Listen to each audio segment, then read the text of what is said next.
할렐루야. 하나님께 영광 돌립니다. 여러분 모두를 축복합니다. 오늘도 변함없이 여호와 이레입니다. 믿음으로 고백하시고 오늘도 승리하시기를 축원드립니다. 말이 바뀌면 삶의 축복이 임합니다. 우리의 중심이 바뀌고 입술에 신앙의 고백이 있으면 누가 들으시느냐? 하나님이 듣습니다. 낱말도 반말도 쥐나 새가 듣는 것이 아니라 하나님이 듣는다고 분명히 말씀드렸습니다. 그러므로 우리 중심에서 우러나오는 신앙의 고백이 있는 하루가 되기를, 하나님을 철저하게 의지하기를 축복합니다. 축원드립니다. 자, 오늘부터 21장을 묵상합니다. 이제 21장부터 24장까지는 이 율법의 적용 부분입니다. 그래서 하루에 한 장씩 이 부분은 우리가 읽어보면 충분히 이해할 수 있는 부분들입니다. 그러므로 한 장씩 우리가 묵상을 하겠습니다. 오늘은 21장입니다. 먼저 기도합니다. 영광과 감사와 존귀가 우리 하나님께 있습니다. 온 마음으로 하나님을 사랑합니다. 출애굽기의 말씀들을 열어주시니 감사합니다. 이제 21장의 말씀들을 우리가 사모하며 깨닫기를 원하고 하나님의 선하신 인도하심을 구합니다. 전하는 종을 낮추시고 겸손하게 하시고 오직 말씀의 통로만 되게 하옵소서. 예수님의 이름으로 사모하며 축복하며 기도합니다. 아멘. 자, 1절 말씀 보겠습니다. 네가 백성 앞에 세울 법규는 이러하니라. 자, 21장 전체를 읽어보시고요. 여러분, 중요한 것은 하나님께서 지금 이스라엘 백성들을 다루시기 위해서 이 율례와 규례를 사용하고 있다라는 겁니다. 이 모든 율법과 규례와 율례의 요구는 우리가 로마서 8장에서 공부한 대로 예수님을 통해서 온전케 되었다. 예수님이 율법의 요구를 이루셨다, 충족시키셨다. 이것을 기억하셔야 됩니다. 이것이 구약시대와 신약시대 성령시대를 살고 있는 저와 여러분과의 차이예요.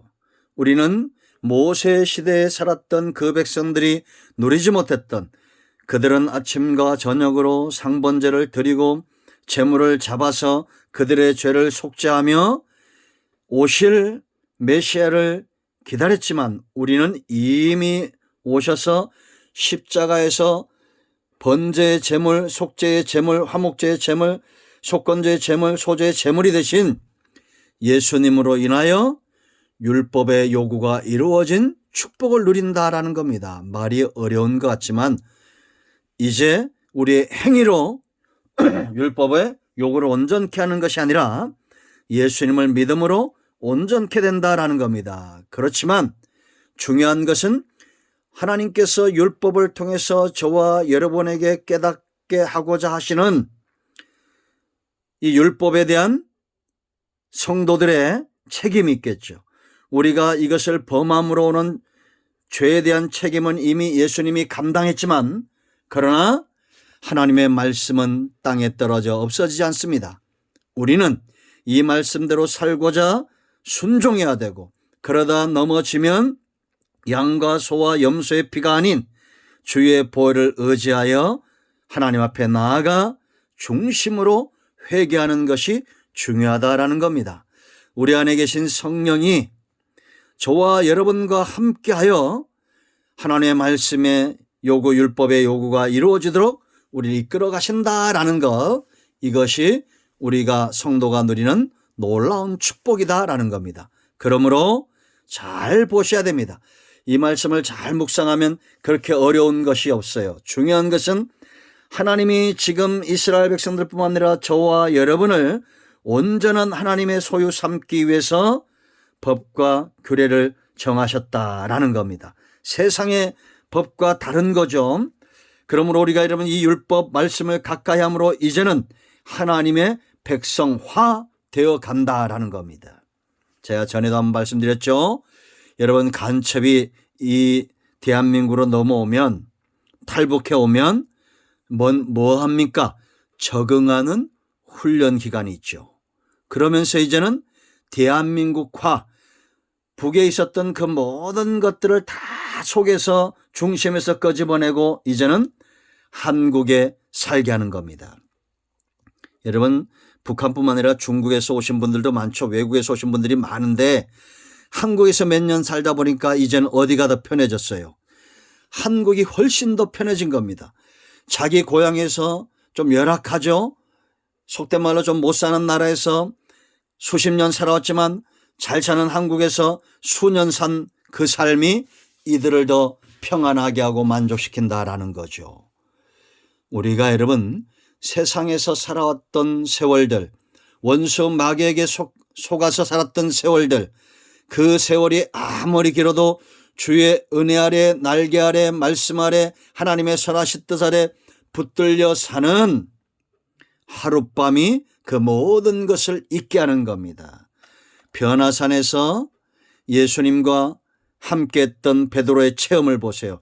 여기가 좋사오니 그럽니다.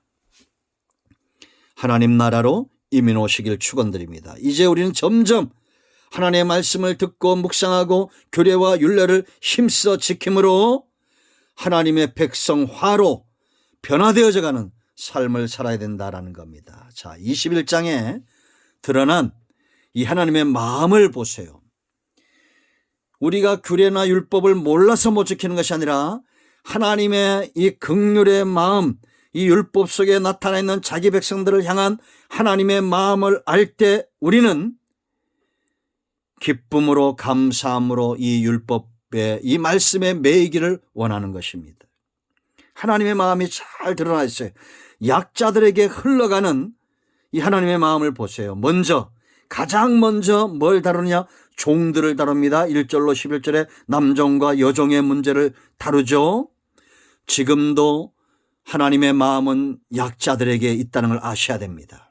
그러면 우리도 연약할 때가 있고 우리가 말씀과 은혜 아래 강해졌다면 연약한 자들을 돌봐야 됩니다. 가장 먼저. 그리고 여러분, 예수님도 이 땅에 죄인들, 연약한 자들을 위해서 오셨잖아요. 1절로 11절까지 말씀을 보면 이 종들 노예의 삶에서 벗어나도록 하나님이 법을 정하시고 있다는 것을 우리가 알 수 있습니다. 그들의 인격과 그들의 삶을 굉장히 귀하게 다루고 있다는 겁니다. 그들의 생명, 그들의 건강 똑같이 하나의 인격으로 다루고 있다, 소중히 여기고 있다라는 겁니다.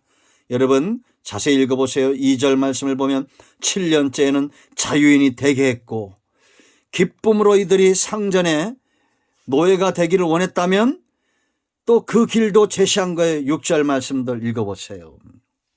하나님은 지금도 우리가 이 땅에서 노예가 아닌 속량받은 자, 아들, 상속자로 살기 원하신다는 것이 핵심입니다. 여종의 경우도 마찬가지예요. 7절로 11절 읽어보세요. 여러분 구체적으로 말하지 않아도 하나님이 남종이나 여종을 귀하게 여기고 있다는 겁니다. 두 번째, 하나님이 뭘 귀하게 여기느냐를 하나님의 마음이 드러나는데 바로 생명의 문제입니다. 생명을 함부로 다루지 않고 굉장히 소중히 다루고 있다는 겁니다. 여러분 우리가 하나님에게서 배워야 될 중요한 교훈입니다. 하나님은 저와 여러분의 생명, 특히나 영적인 생명, 영이 잘된 같이 범사가 잘 되는 삶, 지옥 갈 병석을 이끌어내는 거, 생명을 귀하게 여긴다라는 거예요. 그래서 고의적 살인은 반드시 죽이게 했습니다. 12절 말씀, 14절 말씀.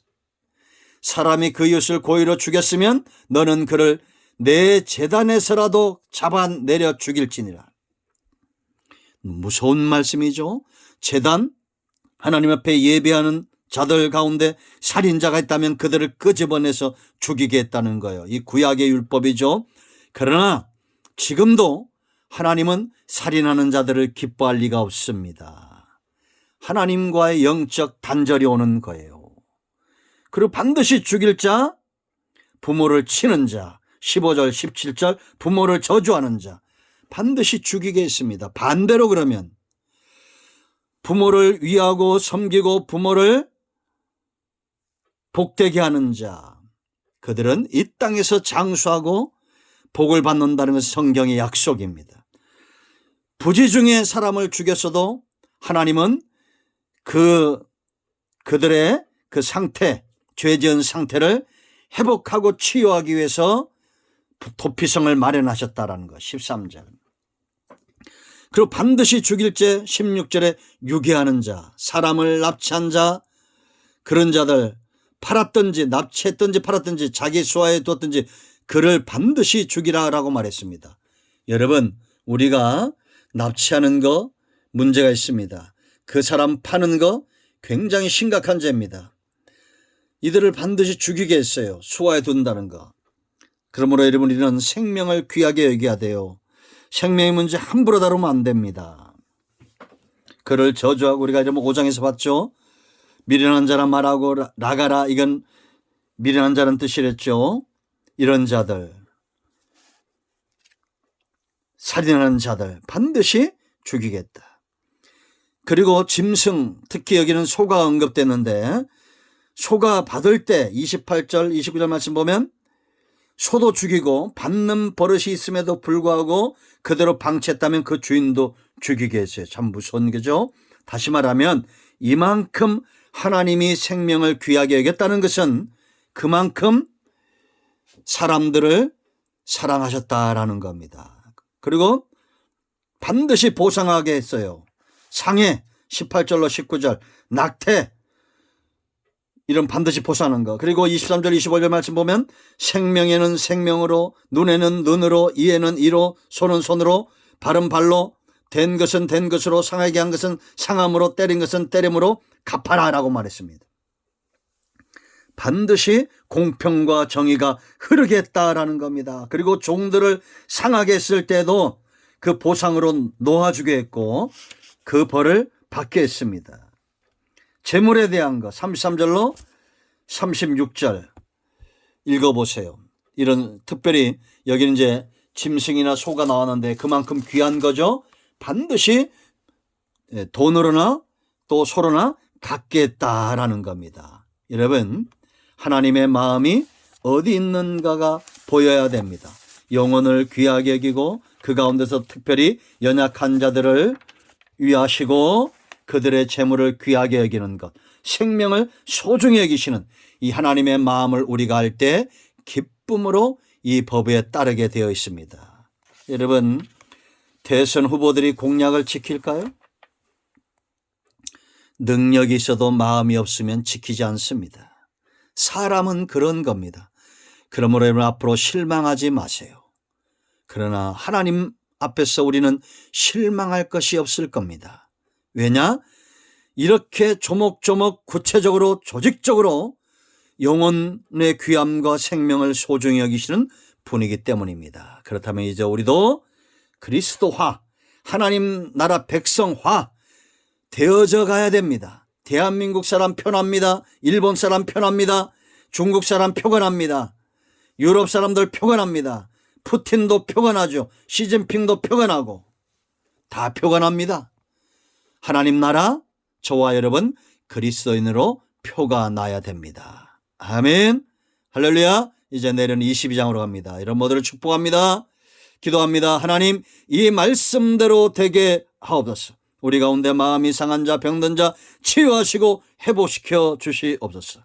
예수님의 이름으로 사모하며 축복하며 치유하며 기도합니다. 아멘. 여러분 응답되었습니다. 여러분 모두 축복합니다. 아멘.